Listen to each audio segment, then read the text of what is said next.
Swedes, Norwegians, Danes. Descendants of the ancient Vikings who crossed the Atlantic 500 years before Columbus discovered America. People who look much alike, speak similar languages, who live in Scandinavia.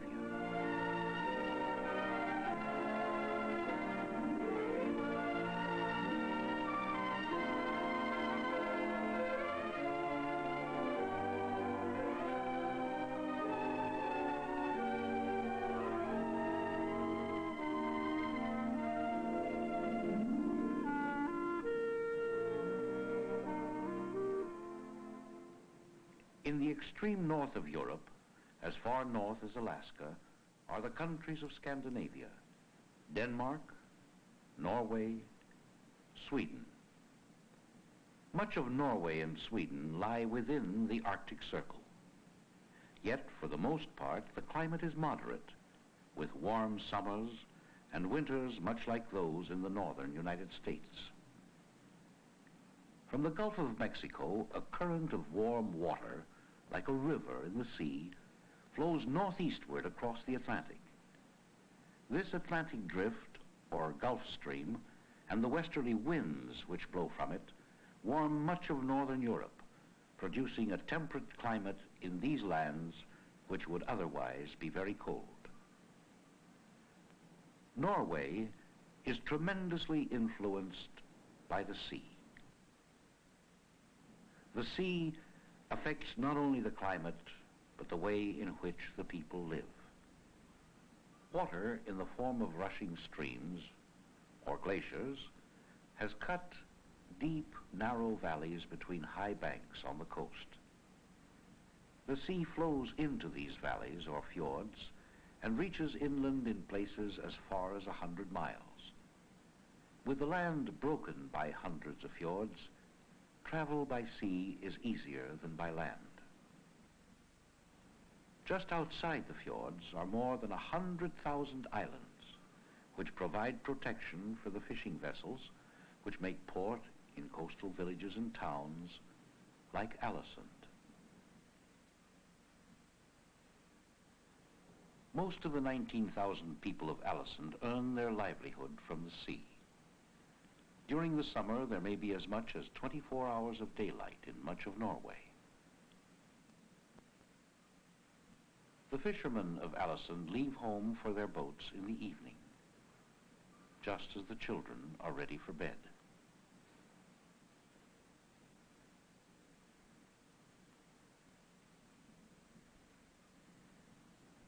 Ivar Molnes and his brothers fish the coastal waters in their own well-equipped trawler. The Norwegian coast is one of the world's great fishing grounds. Norwegian fishermen among the world's best and most prosperous. Even as the days grow shorter and the long nights begin to fall with the coming of winter, the men of Alesund search the seas for fish, Norway's greatest natural resource. As the boats come home to port, the catch is unloaded. Cod, herring, haddock, mackerel, sardines. More fish are brought ashore in Norway than in any other European country. Most of the catch is exported. Some fish are shipped fresh or frozen. Others, like cod, are salted and dried. Fishing and life on the sea is a Norwegian tradition. Grandfather Molnes was a whaler, as was his father before him. The children of Alesund will grow in this seafaring tradition, becoming fishermen and merchantmen themselves, traveling to the far corners of the earth. In Norwegian art, literature, music, and thought, the sea is never far.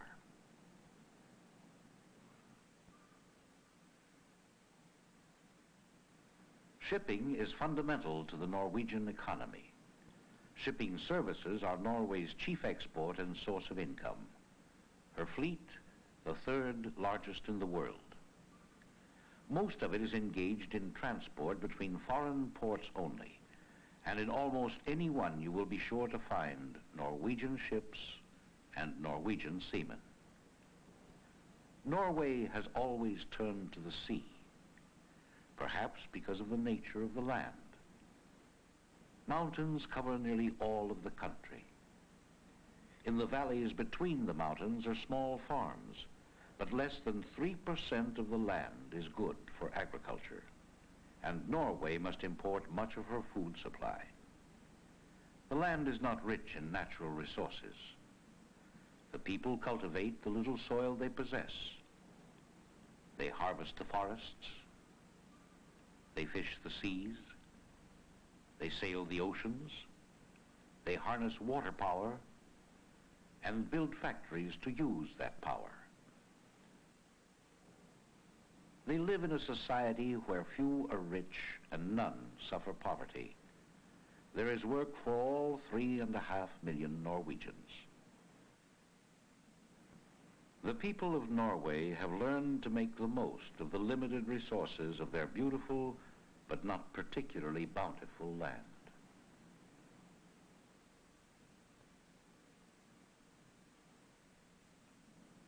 A peninsula jutting from the European mainland and about 500 islands make up the archipelago of Denmark, the smallest country of Scandinavia, one of the smallest in Europe, a land about half the size of the state of Maine. Here, no mountains or fjords or rushing streams. No empty wilderness of glaciers and forests as in Norway. Instead, mile upon mile of open farmland to which the people of Denmark have turned for their livelihood. Over 75% of the land is usable for farming. Few countries have so large a percentage of workable farmland. The Nielsens are farmers, small farmers. Eric Nielsen owns his own 40 acres, and with the help of his family, works it without outside help.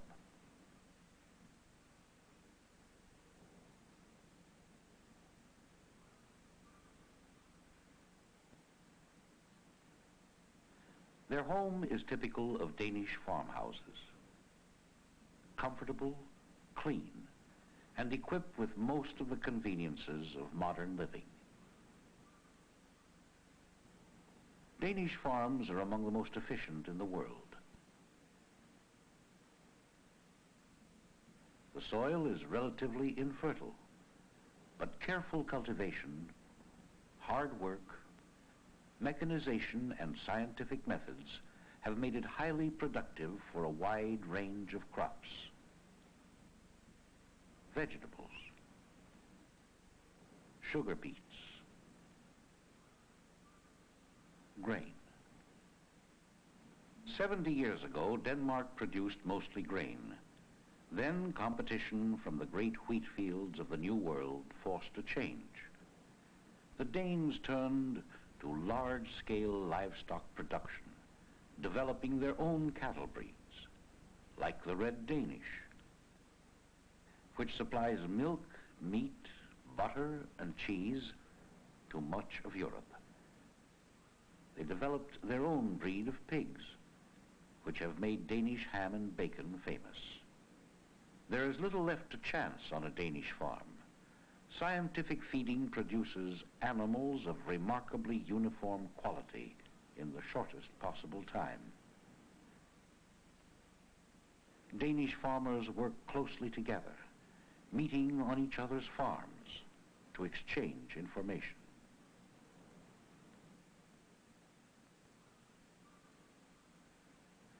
They study the latest agricultural methods and research findings. But cooperation goes beyond exchange of information. Most dairies to which the farmers send their milk are owned in common by the farmers themselves. They are called cooperatives. Through these non-profit cooperatives, farmers are able to purchase their equipment and supplies, market their products economically.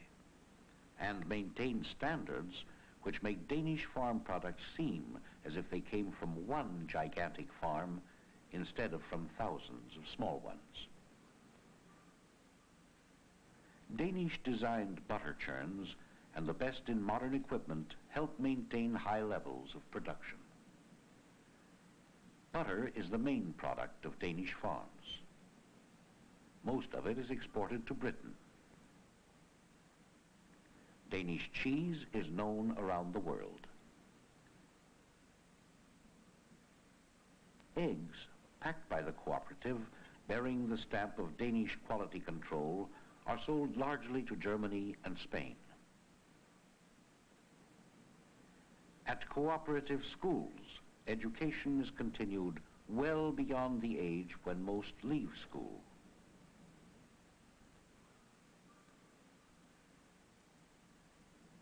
Farm families shop at cooperatively owned stores. For over 100 years, cooperatives have flourished in Denmark. Agriculture is the basis of the Danish economy. These farms and the people who work them, Denmark's greatest resource. There is limestone used in the making of cement under much of the country. But there is little else. Denmark is extremely poor in natural resources. Raw materials for industry must be almost entirely imported. Wood, for the fine Danish furniture which has created a worldwide demand for itself.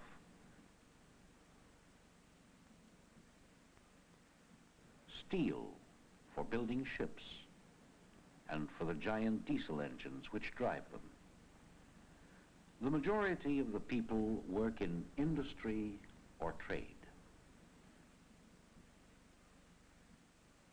The value of manufactured goods now accounts for almost half of the income Denmark receives from exports. Agricultural products still the most important. Copenhagen is the capital. 1.25 million of Denmark's 4.5 million people live here. It's a city of whirling bicycles, handsome people, parks, and art that reflects the Danish spirit.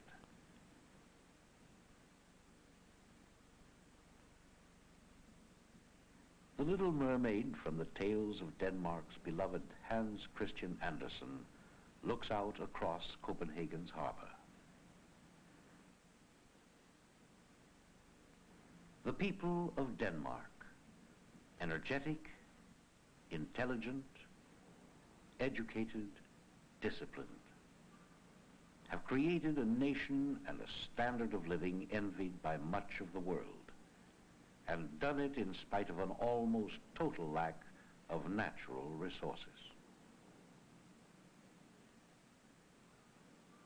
The largest and wealthiest country of Scandinavia is Sweden. Both in size and outline, it resembles the state of California. In the northern two-thirds of the country, great forests of pine and spruce cover almost all of the land. Literally billions of trees cover well over half of Sweden. Mountains rise along the Norwegian border. From the mountains flow thousands of rushing streams. Rivers and lakes cover over 1/10 of the country. The farms of Sweden are in the south, where the land is much like that of Denmark, open, rolling, highly productive. While Danish farms are invariably small, those of Sweden range from a few acres to giant estates. From less than 10% of the land area, Sweden feeds herself abundantly well. The rich farmlands, the stately silent forests, the swift streams and rivers, the gray iron mines far north in the land of the midnight sun. These are the great natural assets of another people who have learned to use them well. Let us see how. 250 million trees a year are felled and driven down a unique network of rivers to the mills along the coast.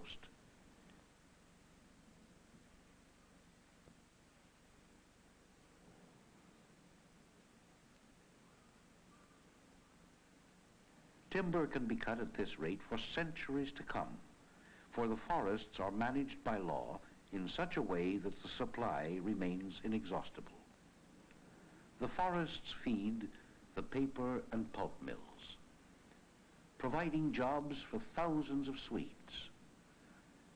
Forest products are Sweden's greatest asset as an export, accounting for nearly half of the country's total revenue from products shipped abroad.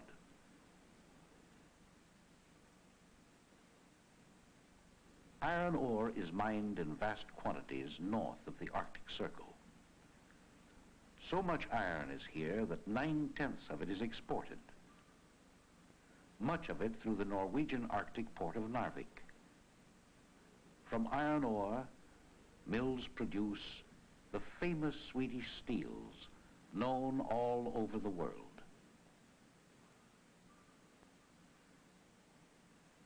Sweden is not a large-scale steel producer because of her lack of coal, indispensable in steelmaking. Neither is oil found here to produce power for this modern industrial nation. So Sweden has turned to another of her great assets, water. Water from thousands of streams rushing down from the mountains produces 95% of Swedish electricity. About half of the 1,000 hydroelectric plants are owned by the government, the rest by private industry. Railroads operate on electric power almost completely. Cheap electricity transmitted great distances from the power sources in the north helps Sweden's 25,000 privately owned factories and workshops flourish in their clean and pleasant surroundings. The range of manufactured goods includes most of the things a modern nation needs. The country's advanced industrialization is due largely to Swedish inventions, like the dial telephone, and to high standards in engineering. Swedish electrical and mechanical goods are renowned for their precision and efficiency. Other products, like glass, for their clarity and simplicity of design.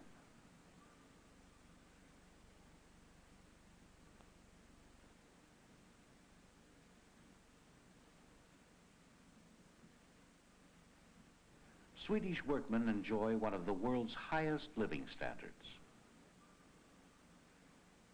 Ingmar Peterson works in a glass factory, 7 hours a day, 5 days a week.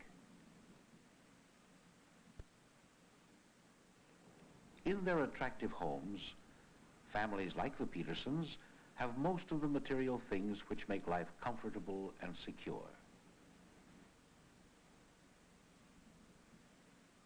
Ingmar Peterson has ample leisure time to spend at home with his family. The government pays him an allowance for each child under 15. He is entitled to at least 3 weeks vacation each year with full pay. He has both the time and income to enjoy the natural delights of his country. Should he become ill, he is paid a daily sickness benefit. Hospitals provide free medical care. There is an old age pension for everyone. Sweden believes that all citizens are entitled to a certain protection on the basis of need rather than ability to pay, and that ultimately society will gain by providing such care, as it gains by providing better education. Tuition fees have been abolished even at the university level. Everyone attends good schools in a publicly financed system. The teaching profession enjoys considerable prestige. Stockholm is Sweden's capital, a city built on a dozen islands. A city old in history and tradition, but as modern as any in the world.